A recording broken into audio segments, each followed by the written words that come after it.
Very good morning. క్రికెట్‌కు నమస్కారం. So, Andhra Pradesh endowment officers exams సంబంధించి 109వ రోజుకు స్వాగతం, సుస్వాగతం. మహాభారతంలో పాత్రలు కేటగిరీలో సెకండ్ పార్ట్‌కు స్వాగతం. అండ్ ఈరోజు గూడా మరొక 40 క్వెషన్స్ ఉన్నాయి. ఆ 40 క్వెషన్స్‌లో ఎక్కడెక్కడైతే అవసరమైతుందో ఎక్స్‌ప్లనేషన్ అక్కడంతా నేను మీకు కొన్ని ఇంపార్టెంట్ పాయింట్స్‌ని ఇస్తూ మనము ముందుకెళ్దాం. ఇందులో ఫస్ట్ క్వెషన్ అబ్జర్వ్ చేద్దాం ఈరోజు.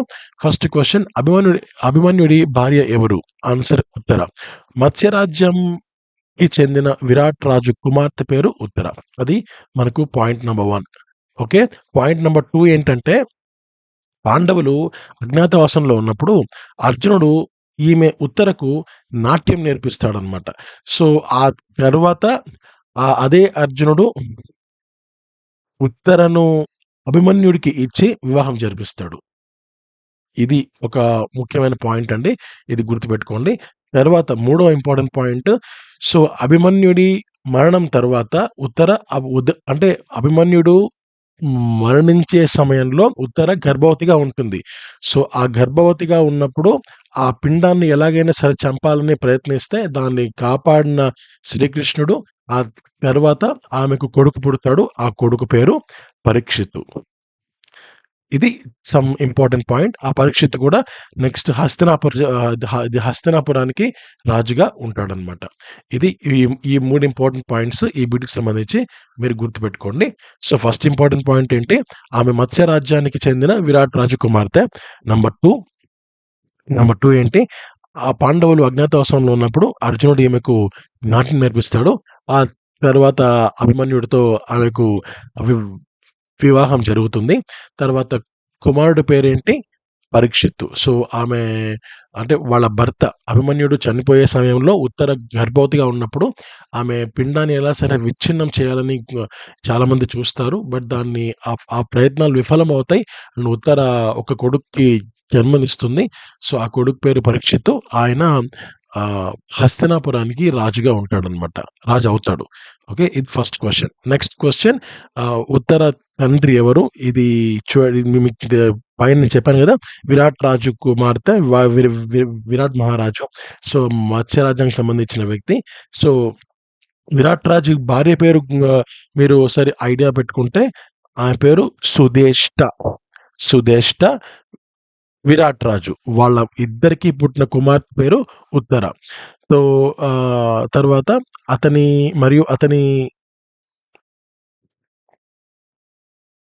ఓకే. సో, విరాట్ రాజ్‌కి, సుధేష్‌కి తో పుట్టిన కూతురి పేరు ఉత్తర. ఇది కవర్ అయిపోయింది. ఓకే. నెక్స్ట్ క్వెషన్ విరాట్ మహారాజు రాజ్యం పేరేంటి? ఇది కూడా కవర్ అయిపోయింది. మత్స్య దేశం. తర్వాత 3514 ద్రౌపది 5 మంది పాండవులను పెళ్లి చేసుకోవాలని ఎవరు ఆదేశించారు? ఆన్సర్ కుంతి. ఇక్కడ చాలా ఇంపార్టెంట్ పాయింట్స్‌ని మనము డిస్కస్ చేయాలి. ద్రౌపదికి స్వయంవరం జరుగుతుంది. స్వయంవరం జరిగిన తర్వాత ఆ స్వయంవరంలో ఆమె ఆహ్, అంటే ఆ స్వయంవరంలో పెట్టిన టాస్క్ ఏదైతే ఉంటుందో దాంట్లో అర్జునుడు గెలుస్తాడు. అర్జునుడికి ఈమె భార్యగా ఉంటదనమాట. అంటే అర్జునుడిని ఎక్కువగా ఇష్టపడతదీమె. కానీ ఇంటికి వచ్చిన వెంటనే ద్రౌపదిని నీకు ఏదైతే వస్తదో సో మీరు అది అందరితోనూ పంచుకో అని ఈమె కుంతి చెప్పడంతో అన్ ఆమెకు 5 మంది పాండవుల్ని పెళ్లి చేసుకోవాలని ఆదేశించినట్లయింది. యాక్చువల్‌గా కుంతి అనే వ్యక్తికి ఆ ఆలోచన లేదు. అంటే ఆహ్, ఒక ఒక భార్యని 5 మందితోనూ పంచుకోవాలనే ఆలోచన ఆమెకు లేదు. అయితే నేనొకటి తీసుకొనొచ్చానమ్మా అంటే, అది మిగిలిన వాళ్ళ అన్నదమ్ములు అందరితో కూడా పంచుకో అని చెప్పడంతో, అలా పంచుకోవాలని విధి అలా అంటే విధి అలా అలా ముందుకెళ్తదనమాట. అది ఇక్కడ ఇంపార్టెంట్ పాయింట్. సో, అంటే ఇది వరకు తెలియకుండానే జరిగిన ఒక దైవిక సంఘటన అనమాట అది. ఇంకొకటి ఏంటంటే, మనకు సాంప్రదాయం మరియు ధర్మం విషయానికొస్తే కూడా, సోదరుల మధ్య అసూయని పూర్తిగా లేకుండా చేయడానికి, ఈ యొక్క పాంచాల రాజ్యంతో మంచి దౌత్య సంబంధం కొనసాగించడానికి ఇదొక మార్గం అని చెప్పి కొంతమంది అంటే ధర్మరాజు అభిప్రాయపడ్డాడు. తర్వాత పూర్వజన్మ కూడా కారణం. ద్రౌపది నిన్న నేను చెప్పాను. ద్రౌపది శివుడిని 5 సార్లు కోరింది. నాకు మంచి భర్త కావాలి, మంచి భర్త కావాలి అని. సో, 5 సార్లు కోరడంతో ఆ 5 మంది భర్తలు వచ్చారని చెప్పి మనకు ఈ యొక్క పూర్వజన్మ కారణం కూడా ఒకటి సంఘటన అయితే మనకు కనపడుతుంది. ఓకే. ఫస్ట్ ఇది ఇంతటితో కవర్ అయిపోయింది. నెక్స్ట్ 3515 విషయానికొస్తే ద్రౌపది మొదట ఎవరిని వరమాల చేసుకుంది? వరమాల అంటే పెళ్లి చేసుకోవడం. వివాహం చేసుకోవడం. సో, ఆన్సర్ అర్జునుడు. ఇందాక చెప్పాను గదా! సో, ఆయన ఆ యొక్క టాస్క్‌లో అర్జునుడు గెలవడంతో అర్జునుడిని స్వయంవరం చేసుకుంటుంది. సో, ఇక్కడ అసలు ఆళ్ళకిచ్చిన టాస్క్ ఏంటంటే, ఒక యజ్ఞం నుంచి బయటకు వచ్చిన చేప శరీరాన్ని ఒక బాణంతో కొట్టాలి. I repeat. ఒక యజ్ఞం నుంచి బయటకు వచ్చిన ఒక చేప శరీరాన్ని బాణంతో కొట్టాలి. సో, ఆ యొక్క విద్యలో అర్జునుడు గెలిచాడు. సో, గెలవడంతో ఆయన స్వయంవరంలో ద్రౌపదికి భర్తగా ఎంపికయ్యాడనమాట. సో, అది అర్జునుడి యొక్క విజయం. తర్వాత కుంతీదేవి ఆజ్ఞ కారణంగా 5 మంది పాండవులు ఆమె భార్యగా స్వీకరించారు. సో, అదంతా దట్స్ ఎ అది next story. Next question, Draupadi ఏ యజ్ఞంలో జన్మించింది? నిన్నే నేను చెప్పాను. ద్రౌపది, ధృష్టద్యుమ్నుడు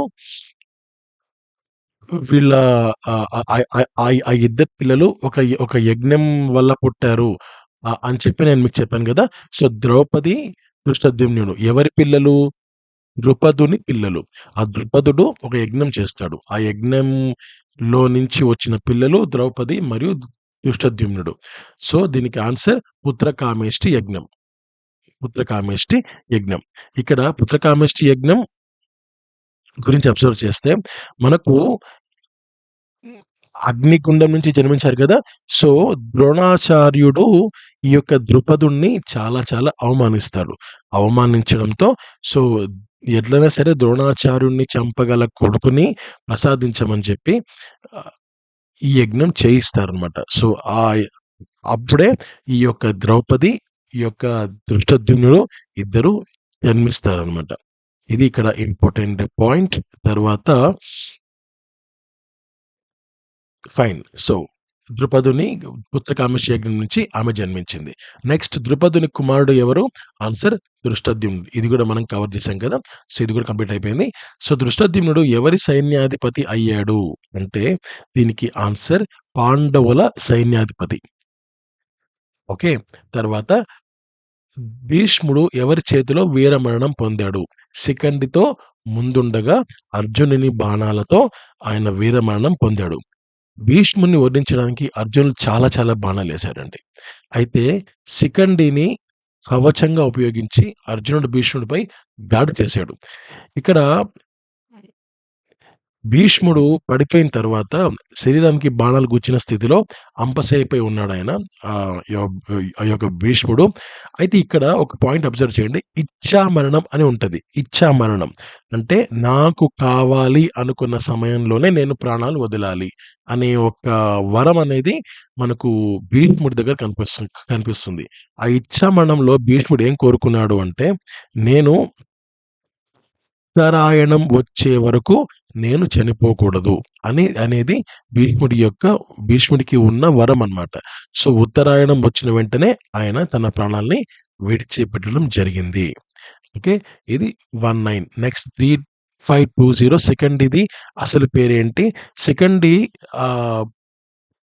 ఇంతకు ముందు జన్మలో శిఖండి పేరు అంబ అన్నమాట. అంబ. ఆమె అంటే ఆమె తన ఇష్టంతో వివాహం చేసుకోలేకపోయింది. అందుకే ఆమె నెక్స్ట్ జన్మలో శిఖండిగా పునర్జన్మగా ఆమె వచ్చిందనమాట. అయితే పురుషుడిగా మారింది. శిఖండిగా జన్మించిన ఈ యొక్క అమ్మకు ఆమె యొక్క లింగాన్ని మార్పిడి చేసుకోమని దేవుడు ఒక వరం ఇవ్వడం జరిగింది. సో, యక్షుడితో ఆమె లైంగిక మార్పిడికి అంగీకరించిన తర్వాత ఆమె పురుషురాలిగా మారింది. ఓకే. అయితే మహాభారత యుద్ధంలో భీష్ముడు ఎవరైతే ఉంటారో శిఖండిని సరిగ్గా బాణాలు వేయలేకపోయాడు. ఎందుకంటే ఆమె స్త్రీగా జన్మించిన ఒక అంబ గనుక. సో, ఆ కారణంగానే అర్జునుడు భీముడిని ఈ యొక్క శిఖండి ద్వారా హతమార్చగలిగాడు. ఇది ఇక్కడ మనకు ముఖ్యమైన పాయింట్.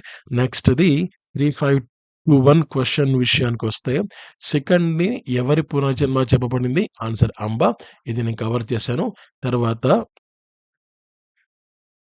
3522 ఆ కర్ణుడు ఎవరి శాపం వల్ల అర్జునుని చేతిలో మరణించాడు? పరశురాముడిచ్చిన శాపం వల్ల. ఇక్కడ పరశురాముడి శాపం వల్ల అని నేను ఆన్సర్ ఇచ్చినప్పటికీ దీనికి చాలా కారణాలున్నాయండి. ఒకటి మనకు బ్రాహ్మణ శాపం. కర్ణుడు అనుకోకుండా ఒక ఆవును చంపినప్పుడు బ్రాహ్మణుడు అతన్ని శపిస్తాడు. అది ఫస్ట్ రీజన్.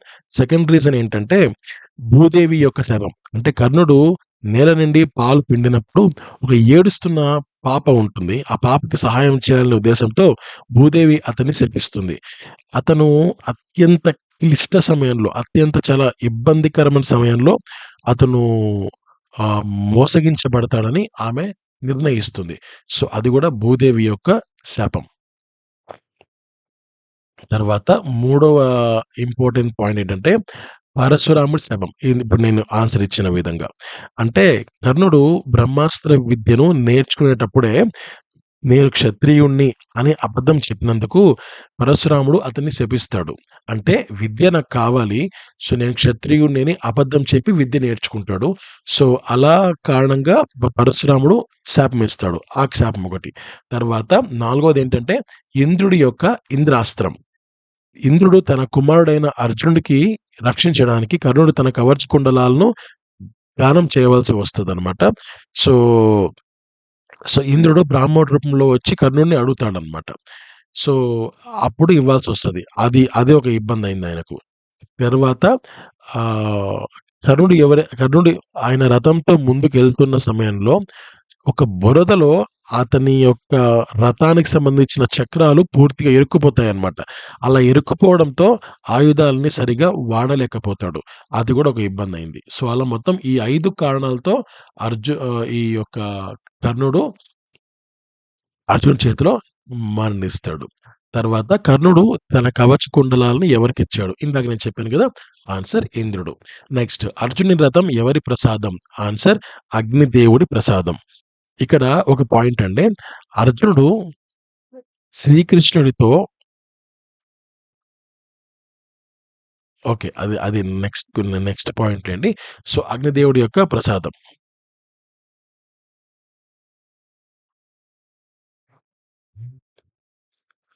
ఓకే. సో, అర్జునుడు శ్రీకృష్ణుడితో కలిసి ఖాండవ వనాన్ని దహనం చేసినప్పుడు అగ్నిదేవుడు కృతజ్ఞత పూర్వకంగా అర్జునుడికి ఈ రథాన్ని ఒక గిఫ్ట్‌గా ఇవ్వడం జరుగుతుంది. ఓకే. తర్వాత భీముని గద ఎవరిచ్చారు? ఆన్సర్ మాయాసురుడు. భీముని గద ఎవరిచ్చారు? మాయాసురుడిచ్చారు కదా! అయితే ఈ యొక్క గద పేరు చాలా చాలా ముఖ్యం. నేనిక్కడ రాస్తున్నాను. ఒకసారి మీరు ఆహ్,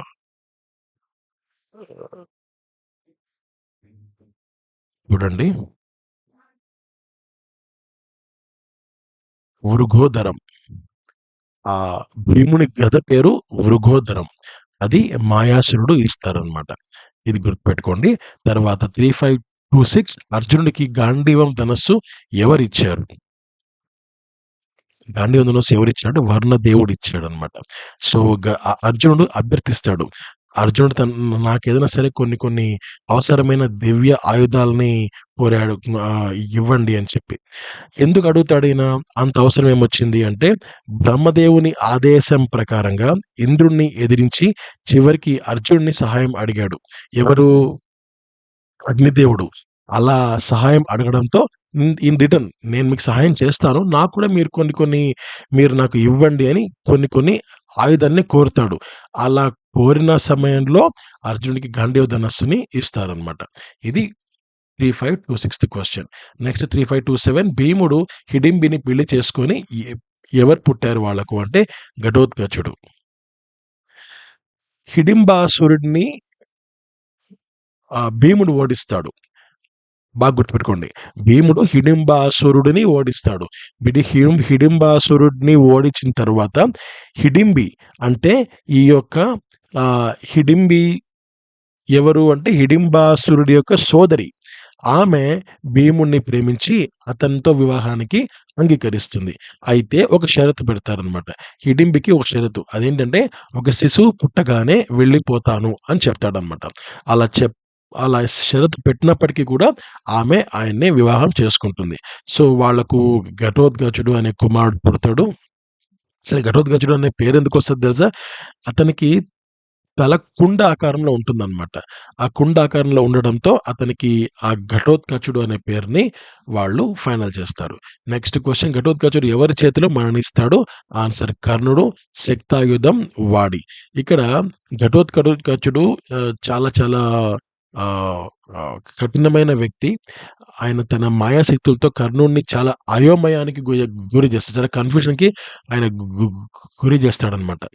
అయితే కర్ణుడి దగ్గర ఇంద్రుడు ఇచ్చిన ఒక వాసవి అస్త్రం ఒకటుంది. అది చాలా చాలా పవర్‌ఫుల్ అనమాట అది. అది అయితే కేవలం ఒక్కసారి మాత్రమే దాన్ని ఉపయోగించొచ్చు. అయితే ఎప్పటినుంచో వాసవి అస్త్రాన్ని తన దగ్గర దాచుకున్న కర్ణుడు, ఘటోత్కచుడు ఆయన్ని ఎదిరిస్తున్నప్పుడు ఇంక వేరే దారి లేక ఆ అస్త్రాన్ని ఘటోత్కచుడిపై వాడతాడు. వాడడంతో ఆ యొక్క అస్త్రం చేతిలో ఘటోత్కచుడు చనిపోతాడు.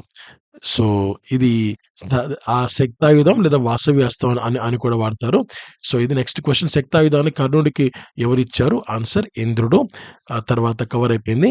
తర్వాత ద్రోణాచార్యుడు ఎవరిని యుద్ధరంగంలో చంపబడ్డారని నమ్మి ఆయుధాలు వదిలేస్తాడు? ఆన్సర్ అశ్వత్థాముడు. నెక్స్ట్ క్వెషన్, ద్రోణుడిని చివరిగా ఎవరు సంహరించారు? ఆన్సర్ దృష్టద్యుమ్నుడు. సో, చెప్పాను కదా! అసలు ఆయనకే దృష్టద్యుమ్నుడు కానీ, ద్రౌపది కానీ వీళ్ళిద్దరూ ద్రుపదుడికి పుట్టడమే ద్రోణుడిని చంపాలని పుట్టాడు గనక సో, ఆయనని సంహరిస్తారనమాట. నెక్స్ట్ క్వెషన్, దుర్యోధనుని సోదరి ఎవరు? దుర్యోధనతో పాటుగా మొత్తం ఈ యొక్క కౌరవుల్లో 100 మందికి 100 మంది మగవాళ్ళు పుడితే ఒకే లేడీ పుట్టింది. ఆ లేడీ పేరే దుశ్శల.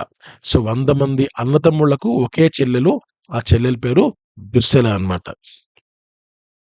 సో, ఈమె ధృతరాష్ట్రుడు మరియు గాంధారి యొక్క కూతురు. ఈమె ఒకగానొక కూతురు అనమాట ఈమె. అయితే ఈమె నెక్స్ట్ అప్‌కమింగ్ డేస్‌లో ఈమె జయద్రథుడు అనే వ్యక్తిని వివాహం చేసుకుంటుంది. నెక్స్ట్ క్వెషన్, దుశ్శల ఎవరిని పెళ్లి చేసుకుంది? సింధురాజు జయద్రథుడు. నెక్స్ట్ కవర్ అయిపోయింది. జయద్రథుడు ఎవరి చేతిలో వీరమరణం పొందాడు? అంటే ఆన్సర్ అర్జునుడు. జయద్రథుడు కూడా సామాన్యమైన వ్యక్తి అయితే కాదు. అర్జునుడు సూర్యాస్తమయం లోపే నేను ఆయన్ని చంపుతాను అనే ప్రతిజ్ఞ చేసి మరి ఈ కురుక్షేత్ర యుద్ధంలో అతన్ని సంహరించాడనమాట. తర్వాత అర్జునుడు జయద్రథుని వధ చేసేందుకు ఏ దేవుని సహాయం పొందాడు? ఆన్సర్ శ్రీకృష్ణుడు. అయిపోయింది కదా! నెక్స్ట్, కౌరవుల్లో ఏకైకుడు యుద్ధం చేసిన తర్వాత బతికిన వాడెవరు? ఆన్సర్ యుయుత్సుడు. ఇక్కడ ఒక పాయింట్ చెప్పాలండి. 3536 క్వశ్చన్‌కి సంబంధించి. కురుక్షేత్ర యుద్ధం జరిగిన తరువాత బ్రతికిన ఏకైక కౌరవుడు ఎవరు అంటే యుయుత్సుడు మాత్రమే.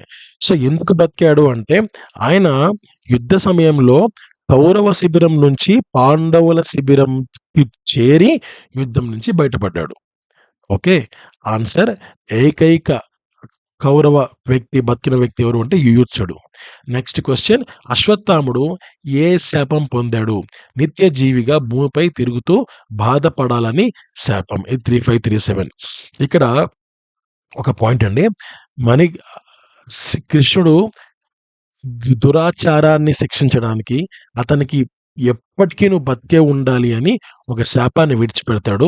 అంతేకాకుండా కృష్ణుడు అతని శిరస్సు నుంచి ఒక మణికంఠ ఉంటుందన్నమాట. అది కూడా పూర్తిగా తీసేస్తాడు.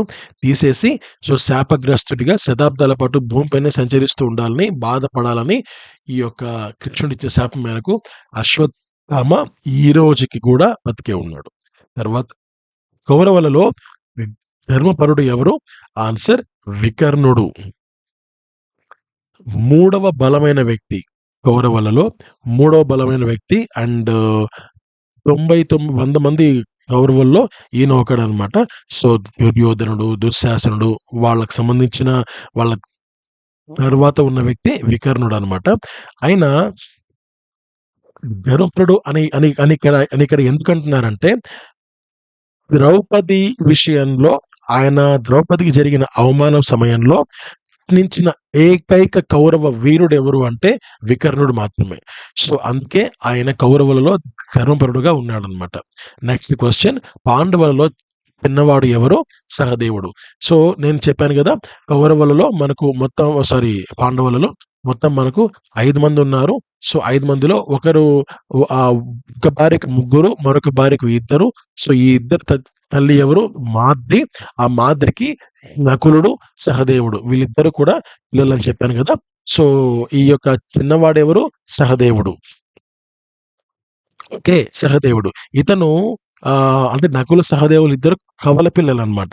సో, ఈయన చాలా దూరదృష్టి కలిగిన వ్యక్తి. అండ్ ఏదైనా సరే కౌరవుల నాశనం ముందే పసిగట్టిన వ్యక్తి సహదేవుడనమాట.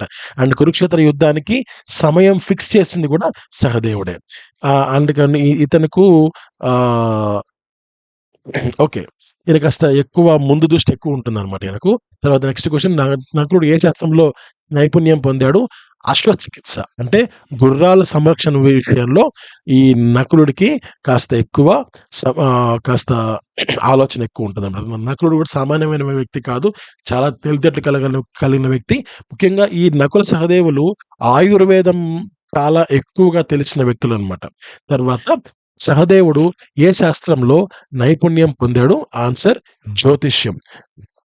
తర్వాత భీముడు ఎంతమంది కౌరవులను స్వయంగా సంహరించాడు? ఆన్సర్ 100 మందిని. అయితే 100 మందిలో ఆయన సంహరించినప్పటికి ఒక ఇద్దరు, ముగ్గురో అగైన్ వాళ్ళు మళ్ళా బ్రతుకుతారు. ఇది ఒక ఒక ఒక ఇంపార్టెంట్ పాయింట్ అండి.